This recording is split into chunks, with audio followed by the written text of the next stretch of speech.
देखो तीसरा चैप्टर आव्यूह। ठीक।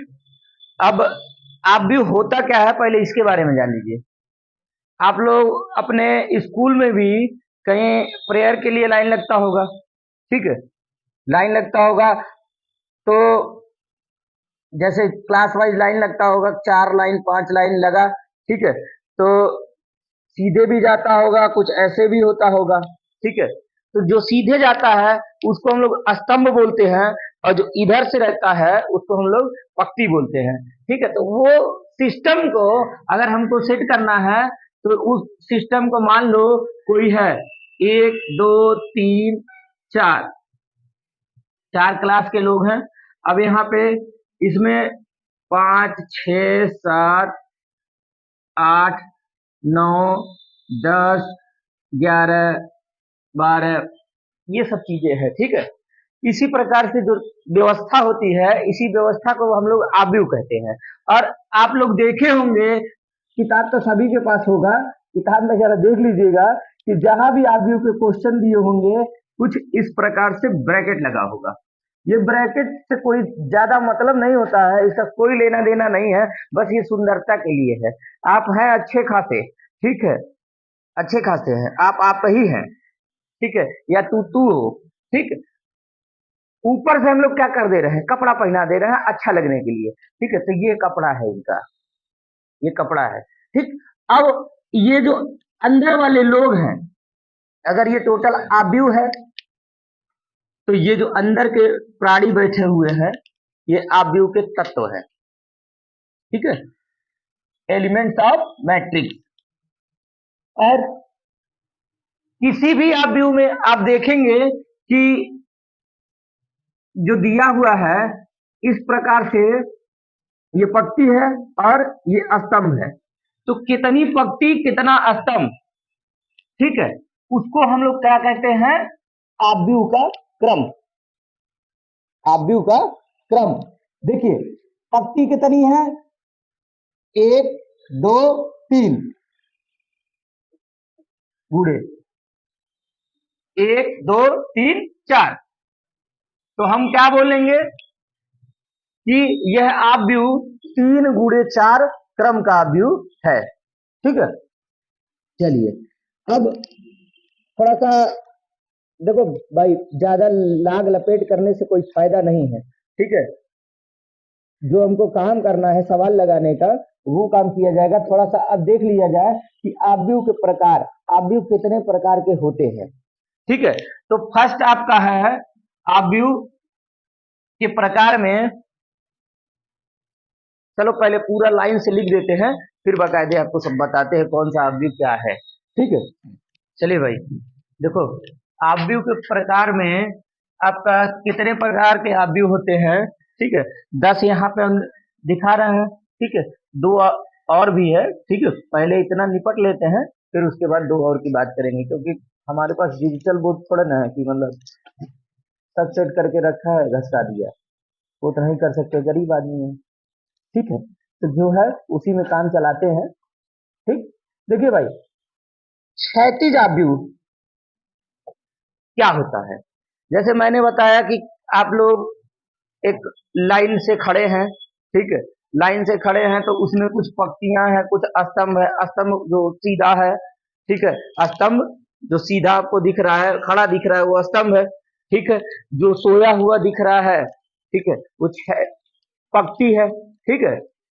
जो सोया हुआ दिख रहा है वो पक्षी है, क्योंकि पक्षी तो खड़ा होता नहीं है, पक्षी तो हमेशा ऐसा ही होता है।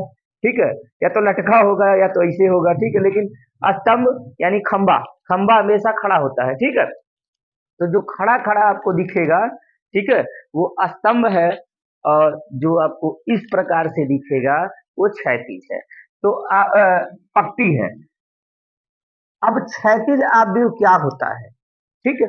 जिस आव्यूह में, जैसे पूरा आपको इसके पहले दिखाया गया था एक एग्जाम्पल लेके, उस एग्जाम्पल में आपको देखे होंगे कि कुछ ऐसे होगा, 1 2 3 4 5 6, मान लो ये है। ठीक। ये है। तो ये आपको सोया हुआ दिख रहा है ना, जैसे ये आपका मोबाइल है, जो आव्यूह आपको मोबाइल इस टाइप से दिख रहा है, मतलब सोया हुआ दिख रहा है ना, इस टाइप का अगर आव्यूह आपको दिखेगा तो वो होगा क्षैतिज आव्यूह। अगर इस प्रकार से दिखेगा तो वो होगा आपका ऊर्ध्वाधर आव्यूह, ऊपर से नीचे के तरफ ऊर्ध्वाधर, ठीक है, और दाएं से बाएं की तरफ क्षैतिज। तो दाएं से बाएं की तरफ का ये दिख रहा है ना, ये आपका कौन सा आव्यूह हुआ? क्षैतिज आव्यूह। अगर हम इसको इस प्रकार से लिख दें, 1 2 3 4 5 6, तो ये आपको दिख रहा होगा ऊपर से नीचे की तरफ खड़ा दिख रहा है ना, तो ये आपका हो गया ऊर्ध्वाधर आव्यूह, क्षैतिज आव्यूह, ऊर्ध्वाधर आव्यूह। ठीक, अब हम लोग बात करते हैं वर्ग आव्यूह का। वर्ग आव्यूह क्या होता है? वर्ग, आपको पता होगा कि वर्ग की सभी भुजाएं बराबर होती है, और वर्ग में 4 भुजा होता है, तो चारों भुजा बराबर होता है। तो चारों भुजा बराबर होता है, तो हम लोग जब आव्यूह की बात करेंगे तो जितनी पंक्ति उतना ही स्तंभ होगा, इधर से भी उतना ही, इधर से भी उतना ही, इधर से भी उतना ही, इधर से भी उतना ही, तो उस प्रकार के आव्यूह को हम लोग कहेंगे वर्ग आव्यूह। ठीक है, फॉर एग्जाम्पल देख सकते हैं आप, जितनी पंक्ति उतना ही स्तंभ। भाई पंक्ति कितना? 1 2, स्तंभ कितना? 1 2। ठीक है, इस प्रकार का आव्यूह आपका हो गया वर्ग आव्यूह। ठीक, अच्छा, अब पंक्ति आव्यूह। पंक्ति आव्यूह भाई जिसमें पंक्तियों की संख्या अधिक होगी वो पंक्ति आव्यूह, और जिसमें स्तंभों की संख्या अधिक होगी स्तंभ आव्यूह। जैसे सब इसी में काम चलाएंगे क्योंकि हम लोग डिजिटल बोर्ड वाले नहीं हैं। ठीक है भाई, 1 2 3 पंक्ति है, तो ये किस प्रकार का आव्यूह हो गया? पंक्ति की संख्या अधिक है तो पंक्ति आव्यूह, स्तंभों की संख्या अधिक होगी तो स्तंभ आव्यूह। लो भाई, काम चलाने में माहिर है हम लोग।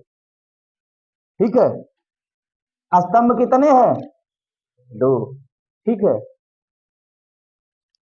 तो हम जहां खड़े हो जाते हैं लाइन वहीं से शुरू होती है। ठीक है, कुछ इसी प्रकार का व्यवस्था आप लोग करके खड़े हो जाइए। भले आप खड़े हैं, आपके पीछे खड़ा है कोई, नहीं खड़ा है, ठीक है या नहीं है, तो भी आप स्तंभ की श्रेणी में आ जाएंगे। इनके नीचे कोई है या नहीं है तो भी ये स्तंभ है। ठीक है, 4 लोग और नीचे रहेंगे तब भी ये स्तंभ है। आप कभी घर बनते हुए देखे होंगे, अगर एक बार फरमा लगाते हैं, ठीक है, एक बार ढालते हैं तो भी वो स्तंभ है, और उसी के ऊपर 4 बार ढाल देते हैं तो भी वो स्तंभ है। ठीक है, चाहे इतना बड़ा है तब भी खंबा है, चाहे इतना बड़ा हो गया तब भी खंबा है, तो इतना ही बड़ा है तब भी स्तंभ है, और इतना बड़ा है तब भी स्तंभ है। क्लियर? ठीक है, और इनके आगे कोई नहीं है तब भी ये पंक्ति है, अगर मान लीजिए आगे है तो भी पंक्ति है।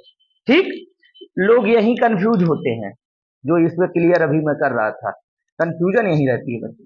ठीक है, तो आपका 4 चीजें क्लियर हो गया भाई, क्षैतिज आव्यूह, ऊर्ध्वाधर आव्यूह, वर्ग आव्यूह, पंक्ति आव्यूह, और ये 5वां स्तंभ आव्यूह। 5 आपके क्लियर हो गए।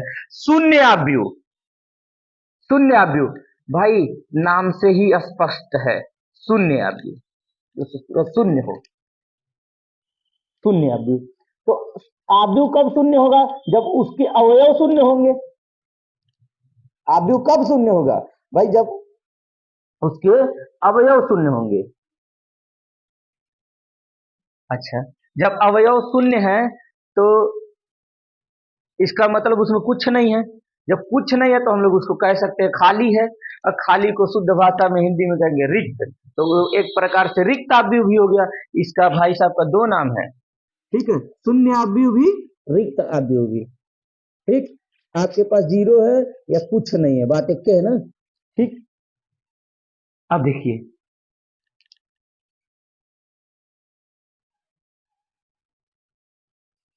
कुछ डाउट है किसी को क्या? नहीं, डाउट तो लग रहा है। इसमें स्तंभ आव्यूह में डाउट नजर आ रहा है?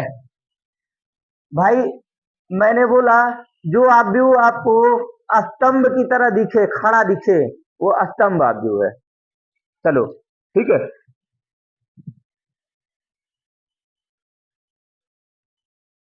डाउट क्या है पहले वो बताओ, तब हम समझे अंदर दिमाग में चल क्या रहा है, तब बात करेंगे।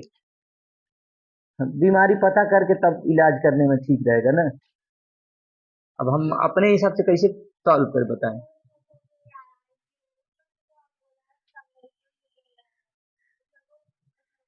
देखो सिंपल सा है, जिसमें पंक्तियों की संख्या अधिक है पंक्ति आव्यूह, जिसमें स्तंभों की संख्या अधिक है स्तंभ आव्यूह। अब आप इससे ज्यादा क्लियर तो कुछ होगा नहीं, ठीक है ना। गिन लीजिए, कहीं डाउट होगा तो बता दीजिएगा, ठीक है। शून्य आव्यूह, शून्य आव्यूह जिसके टोटल अवयव शून्य हो, शून्य आव्यूह या रिक्त आव्यूह कहते हैं, ठीक है। अब इकाई का तत्समक आव्यूह, ठीक है, इसका एक एग्जाम्पल आपको लेके दिखाते हैं। देखो एग्जाम्पल आपका दे रहे हैं इसका, इकाई का तत्समक आव्यूह, ठीक है। इकाई का तत्समक आव्यूह ऐसे आव्यूह जिसमें मुख्य विकर्ण, अब बात आ जाती है मुख्य विकर्ण क्या होता है। जैसे कोई आव्यूह है ना आपका, एक दो तीन चार, तो जो ये इसको बोलते हैं, अगर वर्ग है तो वर्ग में क्या होता है कि ये कोना से कोना मिला देने पर विकर्ण होता है, ठीक है। तो यही इसी को हम लोग कहते हैं मुख्य विकर्ण।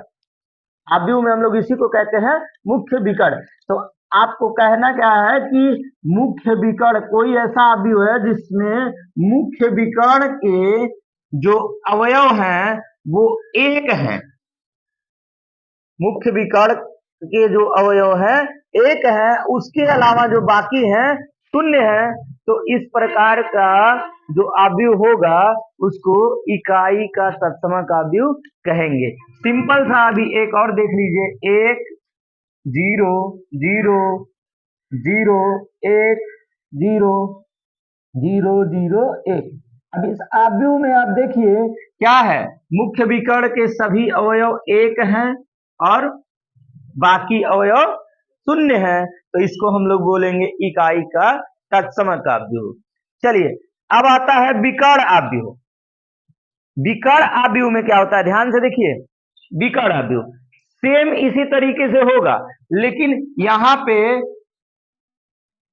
अगर हम लोग इस प्रकार से कर दें, जैसे पहले तो एक था सब जगह, मुख्य विकर्ण के सभी अवयव कुछ न कुछ है और उसके अलावा शून्य है, तो ये हो जाएगा आपका विकर्ण आव्यूह। अगर ये सब एक है तो ये क्या हो जाएगा, इकाई का तत्समक आव्यूह, ठीक। अब आ जाइए अदिश आव्यूह। अदिश आव्यूह, अब इसी आव्यूह में आपको क्या कर दिया जाए, मान लो यहाँ पे तीन रख दिया गया, यहाँ तीन रख दिया गया, यहाँ तीन। मुख्य विकर्ण के सभी अवयव समान है, इनके अलावा सब क्या है, शून्य है। इस टाइप के अवयव को, इस टाइप के आव्यूह को हम लोग क्या कहेंगे, अदिश आव्यूह। इस प्रकार के आव्यूह जो होंगे अदिश आव्यूह। तीनों को कंपेयर कर लीजिए, तीनों को कंपेयर कर लीजिए भाई। देखो इनको भी ले लो उसी में। शून्य आव्यूह क्या है, सब एलिमेंट शून्य, शून्य आव्यूह। इकाई का तत्समक आव्यूह, मुख्य विकर्ण यही है ना, मुख्य विकर्ण के सभी अवयव एक होंगे, उसके अलावा सब जीरो होगा, इकाई का तत्समक हो गया। उसके बाद विकर्ण आव्यूह, मुख्य विकर्ण के अवयव जो हैं वो कुछ ना कुछ होंगे, बाकी जीरो होंगे, कुछ ना कुछ होंगे, कुछ भी हो सकते हैं, ठीक है। तो इस टाइप के हम लोग क्या कहेंगे, विकर्ण आव्यूह। उसके बाद आते हैं अदिश आव्यूह। अदिश आव्यूह में ये मुख्य विकर्ण के सभी अवयव सेम होंगे और बाकी लोग जीरो होंगे, तो ये हम लोगों को कहा जाएगा अदिश आव्यूह। अब आते हैं हम लोग उप आव्यूह। उप आव्यूह, ठीक है, आव्यूह के अंदर से जो निकल के आएगा उप आव्यूह होगा, ठीक है। आब्यू का बाबू, ठीक है, आब्यू का बाबू। देखो हम लोगों को जब इसमें आगे बढ़ेंगे, इसमें सॉल्व करेंगे, तो हम लोग को ये करना रहेगा, जब इनको लेंगे तो ये जिस पंक्ति में होगा वो पंक्ति खत्म हो जाएगी, जिस स्तंभ में होगा वो स्तंभ खत्म हो जाएगा। तो अगर हम इसको ले रहे हैं तो इसका, अगर हम इसको ले रहे हैं तो इस आव्यूह, पूरे आव्यूह में से ये बच गया ना छोटा वाला, ये पूरा बड़ा वाला आव्यूह है, और आव्यूह में से ये बचा आव्यूह का बाबू, तो यही क्या कहलाएगा, इस आव्यूह का उप आव्यूह। ठीक है, अब हमारा क्वेश्चन इब बनता है कि भाई कितने उप आव्यूह हो सकते हैं। भाई जितने प्राणी होंगे उतने के बाबू हो सकते हैं।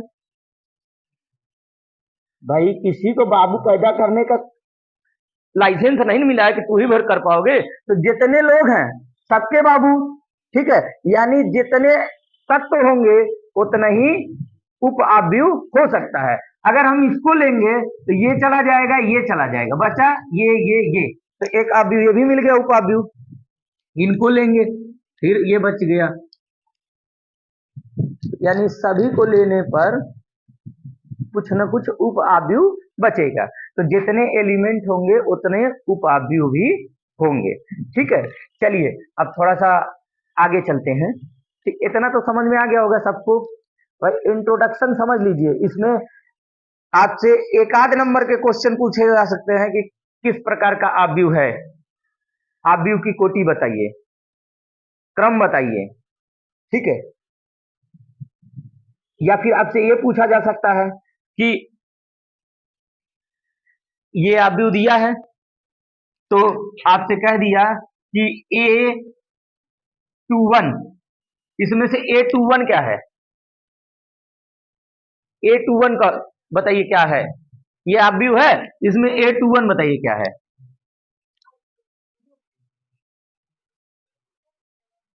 देखिए ध्यान से, A21 देखो जब पहली पंक्ति में होता है, जब ऐसे लिखते हैं ना, जब ऐसे लिखते हैं पहली पंक्ति, तो पंक्ति के लिए 1, पहला स्तंभ 1, तो हम लोग कहेंगे A11, ये क्या हो गया, A11 पहली पंक्ति में है और पहले स्तंभ में, तो A11 क्लियर।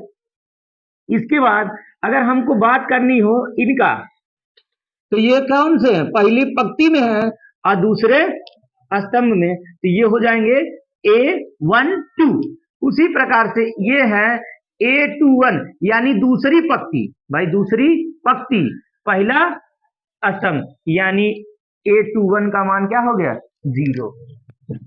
बता लेंगे कि नहीं बता लेंगे, सिंपल सा है, क्लियर।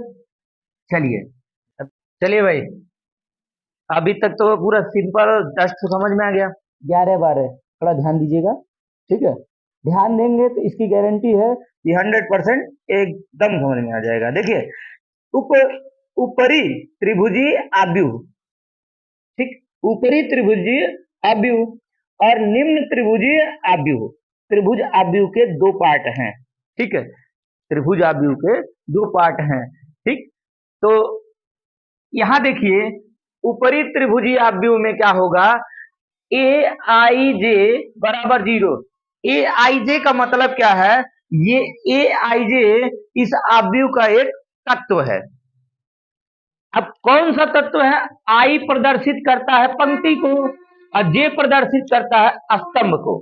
ठीक है, तो ये बोल रहा है ए आई जे 0 होगा, लेकिन कंडीशन है ए आई जे 0 होगा। एक तत्व 0 होना चाहिए, लेकिन कौन सा तत्व 0 होना चाहिए, जहां आई बड़ा हो जे से। अगर आई बड़ा होगा जे से और वो तत्व 0 होगा तो हम लोग कहेंगे ऊपरी त्रिभुजीय आव्यूह। तो आइए चेक करते हैं, एग्जाम्पल आपको दिया है, यहां देखिए पहली पंक्ति पहला स्तंभ, यानी पंक्ति भी एक है, स्तंभ भी एक है, आई भी एक है, जे भी एक है, और इसने कहा है कि बराबर नहीं होना चाहिए, आई बड़ा होना चाहिए, आई बड़ा होना चाहिए। ठीक, तो यहां पे वो तो आपको इसके लिए तो नहीं दिख रहा है। अब यहां आइए, यहां पहली पंक्ति है और दूसरा स्तंभ है। यहां पे आई छोटा है जैसे, ठीक है, तो हम लोगों को वही चेक करना है जिसमें आई बड़ा हो। तो हमको देखना है दूसरी पंक्ति पहला स्तंभ, यानी आई बराबर 2 और जे बराबर 1, ठीक है। यहाँ पे आई बड़ा है जे से, ठीक है, आई बड़ा है जे से, यानी आई जे की वैल्यू 0 है कि नहीं है ना, ठीक। यहां देखिए आई की वैल्यू 3, यानी तीसरी पंक्ति में है ना, ये तीसरी पंक्ति में है ना, आई की वैल्यू 3, जे पहले स्तंभ में ना, आई बड़ा है ना जे से, उसका मान कितना है 0, ठीक है। यहां देखिए तीसरी पंक्ति दूसरा स्तंभ, यहां भी आई बड़ा है ना, जे से आई बड़ा है और 0 है ये, तो हम लोग क्या कहेंगे, ऊपरी त्रिभुजीय आव्यूह, ठीक है। अच्छा, अब यहां देखिए निम्न त्रिभुजीय आव्यूह, यहां हमको क्या करना है, आई छोटा होना चाहिए जैसे, तो यहां देखिए ये 0 है ना, 0 है, दूसरी स्तंभ में है और पहली पंक्ति में है, तो आई क्या है, छोटा हो गया। अरे पहले पंक्ति में है आई छोटा है और दूसरा स्तंभ में जे बड़ा है, ठीक है ना, तो ये चीज फॉलो कर रहा है कि नहीं कर रहा है। अब इसका मान कितना है 0, तो ये क्या हो गया, निम्न त्रिभुजीय आव्यूह। क्लियर। और एक आध एग्जाम्पल वगैरह किताब से देख के क्लियर कर लीजिएगा कि जो डेफिनेशन बताए सही है कि नहीं। देखिए फर्स्ट एग्जाम्पल आपका दिया है, देखिए अब पूरा इंट्रोडक्शन हो गया, अब आपको पहला एग्जाम्पल शुरुआत करते हैं, ठीक है। अब देखते हैं, चेक किया जाए कि आपको वो चीजें समझ में आई है या नहीं आई है। जैसे 3 फैक्ट्रियां हैं, 1 2 3, ठीक है, उसमें पुरुष कर्मचारी हैं, महिला कर्मचारी हैं, ठीक है। ये 3 फैक्ट्रियां हैं, फर्स्ट सेकंड थर्ड, इसमें पुरुष कर्मचारी भी है, महिला कर्मचारी है। वो बोल रहा है कि इसको 3 गुणे 2 के फॉर्म में, जैसे 3 गुणे 2 के क्रम के 3 गुणे 2 क्रम का आव्यूह के रूप में निरूपित कीजिए। तो सिंपल सा है, आपको क्या कर देना है भाई, 1 पंक्ति 2 पंक्ति 3 पंक्ति, 3 पंक्ति हो गया और 1 स्तंभ 2 स्तंभ, यानी आपको इसको सीधा सिंपल सा यही करना है कि 30 25 27 25 31 26 आव्यूह आपने बना दिया 3 गुणे 2 क्रम का, ठीक है। उसके बाद आपसे क्वेश्चन बोल रहा है कि तीसरी पंक्ति और दूसरे स्तंभ वाली प्रविष्टि क्या प्रकट करती है। क्या बोला है, तीसरी पंक्ति और दूसरे स्तंभ वाली प्रविष्टि क्या प्रकट करती है। तो आप देखिए तीसरी पंक्ति दूसरा स्तंभ, तीसरी पंक्ति 1 2 3, तीसरी पंक्ति दूसरा स्तंभ, ठीक है। ये क्या प्रकट कर रहा है, ये तीसरी पंक्ति में है, दूसरे स्तंभ में है, तो ये प्रकट क्या कर रहा है, ये प्रकट यही कर रहा है कि तीसरी फैक्ट्री में महिला कर्मचारियों की संख्या को प्रकट कर रहा है। तीसरे फैक्ट्री में महिला कर्मचारियों की संख्या को प्रदर्शित कर रहा है, यही आपको लिखना है। क्वेश्चन आपसे यही बोला था कि तीसरी पंक्ति दूसरे स्तंभ की प्रविष्टि क्या प्रकट कर रही है। तो आप जान रहे हैं कि तीसरी पंक्ति में तीसरे फैक्ट्री के लोग हैं, तीसरी पंक्ति में तीसरे फैक्ट्री के लोग हैं और दूसरे स्तंभ में महिला कर्मचारी हैं, यानी तीसरे फैक्ट्री के महिला कर्मचारियों की संख्या को प्रकट कर रहा है। बस यही शुद्ध हिंदी में आपको लिखना है, ठीक। सुनिए, पीछे वाले ध्यान दीजिए। देखिए, आपसे दूसरा एग्जांपल है, यदि किसी आव्यूह में 8 अवयव हैं, अवयव तो पता है आप लोगों को, आव्यूह के अंदर जो है वही अवयव है जिनके थ्रू आव्यूह बन रहा है, ठीक है। तो 8 अवयव है, तो इसकी संभव कोटियां क्या हो सकती हैं? संभव कोटियां, मैंने बोला था कोटियां या कोटि या क्रम, बातें की है ना, जो हम लोग कितनी पंक्ति कितना स्तंभ हो सकता है, कितनी पंक्ति कितना स्तंभ हो सकता है, कै तरीके से बन सकता है। तो आप लोगों को पता है कि 8 अवयव हैं, तो 8 अवयव एक ही पंक्ति में भी हो सकते हैं, एक ही स्तंभ में भी हो सकते हैं। तो हम लोग सीधा कह सकते हैं कि भाई एक तो क्रम आपका हो गया 1 गुणे 8 का, दूसरा क्रम आपका हो गया 8 गुणे 1 का, 2 कोटियां आपके पास है, ठीक है। ऐसे भी हो सकता है कि 2 पंक्ति हो, 2 लोग पंक्ति में हो और 4 लोग स्तंभ में हो, ठीक है। तो 2 गुणे 4, जैसे पंक्ति 2 होगी, स्तंभ 4 होंगे, तो 8 लोग अट जाएंगे, ठीक है। इस प्रकार से भी हो सकता है कि पंक्ति 4 हो, स्तंभ 2 हो, तो 4 गुणे 2 प्रकार। तो संभव कोटियों की संख्या मतलब क्या क्या हो सकता है, संभव कोटियां, ठीक है, 4, मतलब ये संभव कोटियां 1 इंटू 8 या 8 इंटू 1, 2 इंटू 4 या 4 इंटू 2, ठीक है। तो इस क्रम के हो सकते हैं, संभव कोटियां इतनी हो सकती हैं, इससे ज्यादा कुछ नहीं हो सकता है, ठीक है। क्लियर समझ में आया होगा, ठीक है। चलिए थर्ड एग्जांपल की तरफ चलते हैं। चलो देखो भाई, एक ऐसे 3 गुणे 2 क्रम के आव्यूह की रचना कीजिए जिसके आई जे इज इक्वल इतना, एक संबंध दे दिया है, ठीक है, एक सूत्र दे दिया है आपको, और कह रहा है कि आप ऐसे 3 गुणे 2 क्रम के आव्यूह का रचना कीजिए। जब भी आपसे ऐसा कुछ बोलेगा तो पहले 3 गुणे 2 क्रम का आव्यूह आप मान लीजिएगा। हम क्या मानेंगे, माना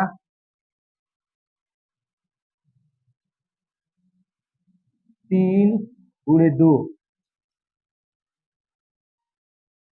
क्रम का आव्यूह ए बराबर A11,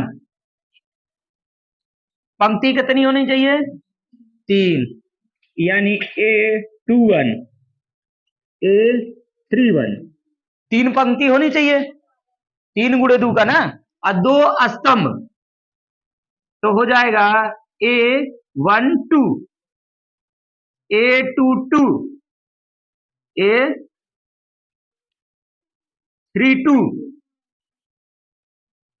आप भी हमने मान लिया। अब देखो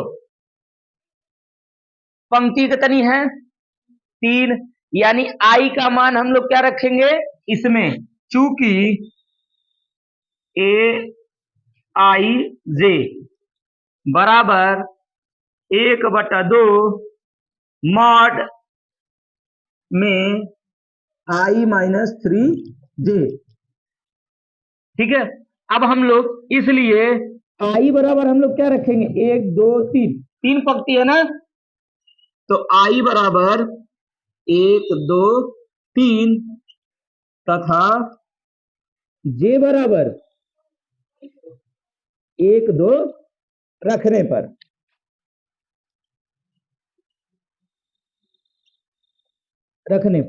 अब देखिए बारी बारी से आप क्या करिएगा, इसका मान निकालिएगा A11 का।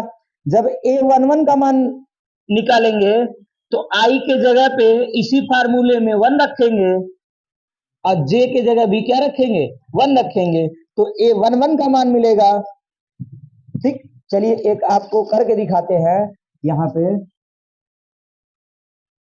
देखिए A11 बराबर फार्मूला ये है, तो हाफ मॉड आई के जगह पे 1 माइनस 3 गुड़े जे के जगह पे क्या रखेंगे 1, आई के जगह पे 1 है, जे के जगह पे 1 है, तो 1।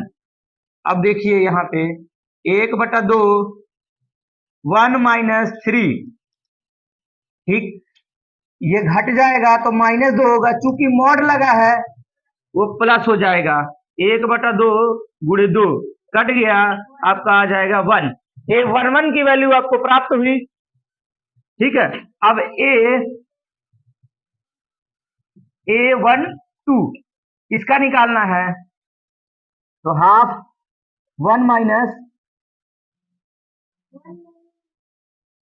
भाई आई का मान 1 है ना, तो फार्मूला आपके पास यही है ना, आई के जगह पे 1 रख दिया, माइनस 3 गुणे 2, जे का मान कितना है भाई, यही देखो जे का मान 2 है, तो 3 गुणे 2, 1/2 1 माइनस 3 दूना 6, आपका घटेगा -5 होगा, और चूंकि मॉड लगा है तो माइनस खत्म हो जाएगा, ये हो जाएगा आपका 5 है, गुणा होगा तो 5/2 हो जाएगा। A12 की वैल्यू आपको मिल गई, ठीक, A12 की वैल्यू मिल गई, इसका दोनों पता चल गया। अब इनका पता करेंगे, तो आई के जगह 2 रखेंगे, जे के जगह 1 रखेंगे, ठीक है, लगाइएगा, ठीक है, नहीं लगेगा तो कमेंट करके जरूर बताइएगा। देखो भाई इंपॉर्टेंट एग्जाम्पल है, आपके परीक्षाओं में मैक्सिमम पूछा जाता है, ठीक है। अभी छोटे से शुरुआत किया जा रहा है, इसके बाद और बड़े बड़े क्वेश्चन इसके पूछे जाएंगे एग्जाम में आपके, ठीक है। तो अभी छोटे से शुरुआत किया जा रहा है, कुछ देखिए ध्यान से। देखिए भाई यहाँ पे दिया है, यदि 2 अवयव आपस में बराबर हैं, ठीक है, तो समानता का नियम लगाएंगे। समानता का नियम क्या होता है, 2 अवयव अगर आपस में समान है, मतलब बराबर है, तो समानता का नियम यही कहता है कि उनके जगह जो होता है, इस जगह पे देखो ये कौन सा जगह है, A11 वाला है, ठीक है, तो इसमें A11 वाला क्या है, ये दोनों आपस में बराबर होंगे, ठीक है। अगर 2 व्यक्ति आपस में बराबर हैं तो उनका दायां हाथ दूसरे वाले के दाएं हाथ से हम तुलना कराएंगे, ये दोनों आपस में बराबर होंगे, एक का बायां दूसरे का भी बायां आपस में बराबर होंगे। यही अवयव के समानता का नियम भी कहता है। देखिए इनका पहले इनके जगह पे जो है A11 के जगह पे, यहां भी A11 के जगह पे जो है, ये दोनों आपस में बराबर होंगे। A12 इनके बराबर होगा, ठीक है, ये वाला इनके बराबर होगा, ठीक है, और ये वाला इनके बराबर है ही, दिख ही रहा होगा, ठीक है, इनके बराबर ये वाला, ठीक है ना भाई। तो चलिए हम लोग ABCD XYZ का मान प्राप्त करते हैं। तो देखो भाई हम हल करेंगे, देखिए समानता के नियम से लिखेंगे, अवयव के समानता के नियम से, ये हिंदी भाषा आप लोग लिख लीजिएगा, ठीक है, भावनाओं को समझिए, यहाँ लिखा हुआ है, ठीक। तो अवयव के समानता के नियम से x + 3 = 0 है कि नहीं है, तो यहाँ क्या दिख रहा होगा, x बराबर ये उधर जाएगा -3, क्लियर।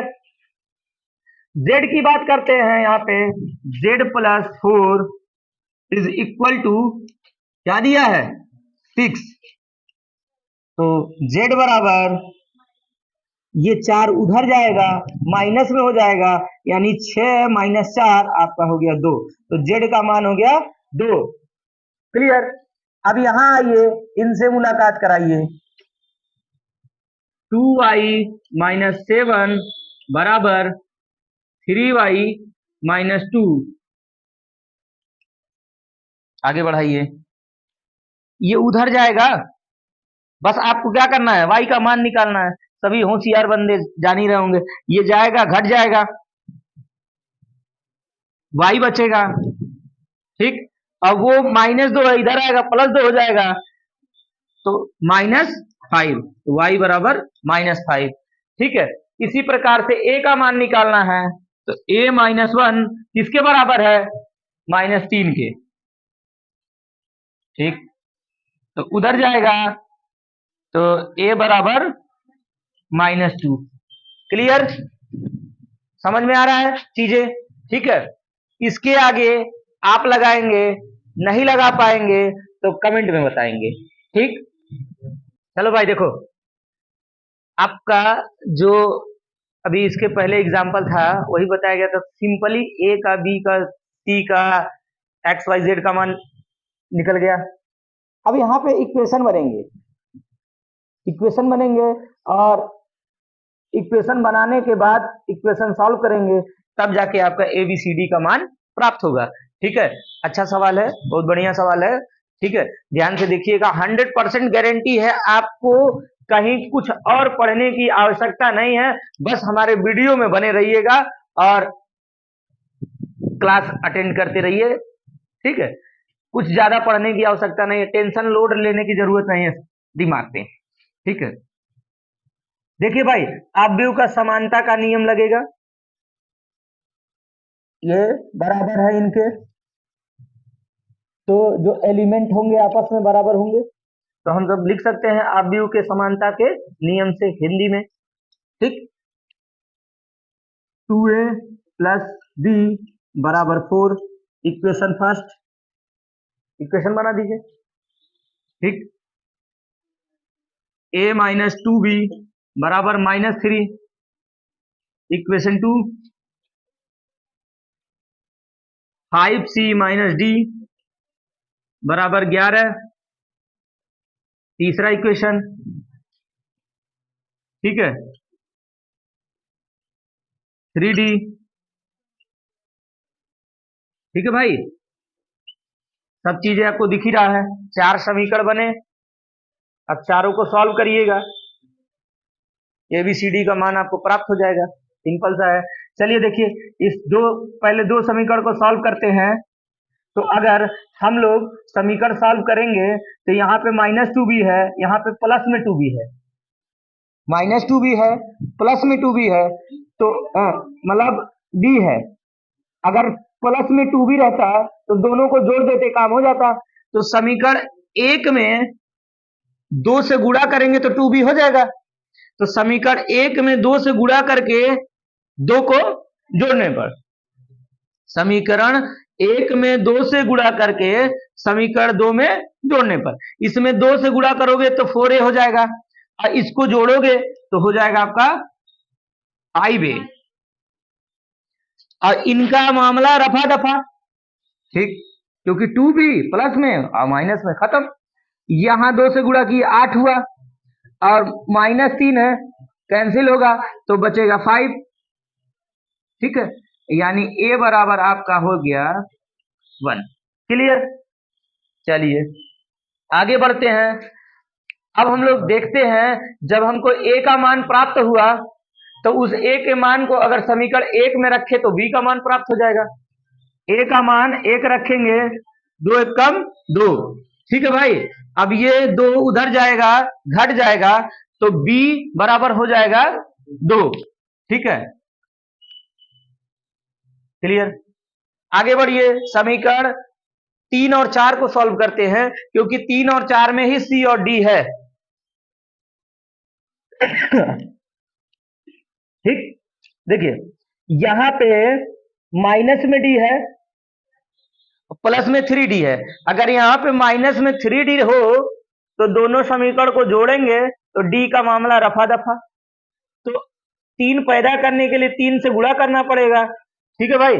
तो समीकरण 3 में 3 से गुणा करके 4 में जोड़ने पर, तो 3 से गुणा करेंगे तो 5 तिया 15 c, और इसको जोड़ेंगे तो 15c के जगह ही हो जाएगा 19c, ठीक।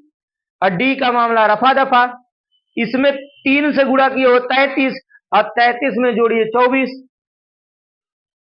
ठीक है, 57 हो गया ना भाई। अब c का मान 19 तिया 57, ठीक है ना, c बराबर 3, सी का मान अगर समीकरण 3 में रख दें तो डी का मान मिलेगा। चलिए भाई यहाँ रखिए, तो 5 तिया 15, भाई जाएगा उधर, वो आएगा इधर, यानी डी बराबर आपका हो जाएगा 4। ठीक है, ए बी सी डी का मान आपको प्राप्त हुआ। ठीक है, और भी अगर कुछ आपको चाहिए कि और धीरे से धीरे बताएं, ठीक है, तो उसके लिए आपके पास जगह है कमेंट बॉक्स। ठीक है।